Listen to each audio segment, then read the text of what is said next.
हाथ की उंगलियां खुली रखना, सद्य में इस तरह से हाथ की उंगलियां खुली रखना, ये भी गलत है। हाथ की उंगलियां क्या होनी चाहिए?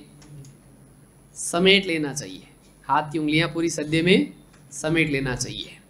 वाइल इब्न हुज्र रदियल्लाहु अन्हु फरमाते हैं अन्न नबी सल्लल्लाहु अलैहि वसल्लम काना इदा सजदा दम्म असाबिअहु, अल्लाह के नबी सल्लल्लाहु अलैहि वसल्लम जब सजदा करते तो अपनी उंगलियां समेट लेते हैं, अपनी उंगलियां समेट लेते हैं। अंगूठा भी क्या है? उंगली है कि नहीं? लेकिन वो तो अंगूठा है। तो कितनी उंगलियां हैं आपको? 8 उंगलियां कितनी है?